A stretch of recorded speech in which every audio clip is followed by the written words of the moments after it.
বাহ, কি সুন্দর হয়েছে কালারটা, খাইতে তো সেই স্বাদ হইব, ঠিক না?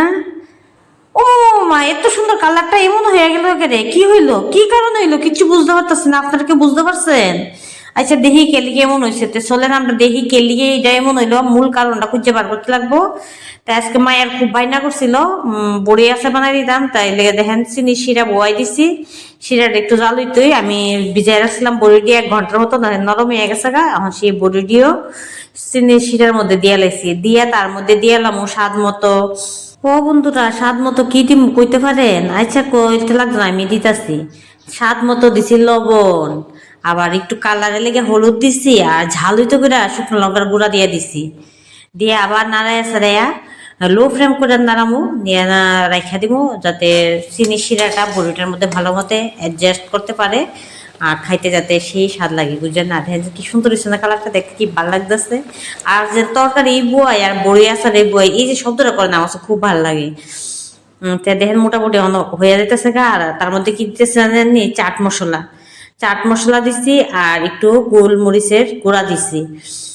চাট মশলাটা এটা আমি ঘরেই বানানো, আমার আগের ভিডিওর মধ্যে এই রেসিপিটা আছে, আপনারা চাইলে দেখতে পারেন।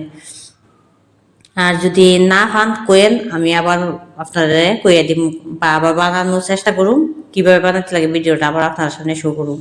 তো দেখেন দিয়ে আবার নাড়া চাড়া লিতেছি, দিয়ে আর একটু লো ফ্লেম করে আর একটু ভাজুম, ভাজিয়া এই দেখেন দেখছেন কি সুন্দর হয়েছে, দেখতে কি ভালো লাগতেছে না? কার কার জিভে জ্বলাইছে একটু কয়েছেন, আমার বয়স দিতে কষ্ট হইতেছে, আমার জিভে দিয়ে জ্বলাই হতেছে, আর আপনারা কি কমু। যারা আচার প্রেমিক, আচার খেতে ভালোবাসে, তারা জিভে তো অবশ্যই জ্বলাইব, ঠিক না? তো যাই হোক, আচার রেডি হইলেই তো না, ইটালি আবার ঢং ঢং করে কিছু ফটো শুট করা লাগবো, ভিডিও করা লাগবো, যেহেতু ফেসবুক প্ল্যাটফর্মে কাজ করি, হোয়াটসঅ্যাপে ইউটিউবে যাতে নিয়ে কাজ করি, কিন্তু পোস্ট করুন তো একটু ঢং ঢং করে লাই, চলে প্লেটও সাজাই এলিয়ে ঘুরছি গাছের নিচে, বা দেখা তো জিভে জ্বলাই পড়তেছে, সেই স্বাদ সেই স্বাদ। দেখতেছেন, বয়স দিতে পারতাছি না, আমার লোভ হয়ে যেতেছে গা, কোন সময় ফটোশুট শেষ করবো আর কোন সময় খাবো। তে চলে না, ওখানে যাই, তার লেগে বানানো সবটা। এই দেখেন আমার মায়া হেয়ার বাইনা ছিল, বানাই দিয়ে লেগে তে হেরে দিয়ে দিছি। হেয়ার খাইয়ে আসলে এর মুখের এক্সপিরিয়েন্সটা দেখে বুঝতে পারবেন কেমন গরম লাগতেছে, খাইতে পারতেছে না, বয়স দিতে পারতেছে না গরমে, কিন্তু ঠান্ডা অনেক সময় নাই, কত সময় খাইয়ে লাগবো। তো যাই হোক, যারা আচার প্রেমী তারা ভালো হইলেও খাইবো, না হইলেও খাইবো, ঠিক না? তা আমিও খাই দেখতেছি, তারা সত্যি খুব ভালো লাগতেছে।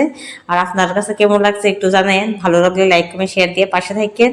চেষ্টা করুন নতুন ভিডিও নিয়ে আবার আপনাদের সাথে আসার লেগে। আর আমিও যাতে ভালো থাকি, ঠাকুরের কাছে একটু প্রার্থনা করেন, কারণ দিন দিন বয়স হইতেছে, তো একটু রোগের পরিমাণটা একটু বাড়তেছে। আজকের মতো এখানে বিদায়, টাটা।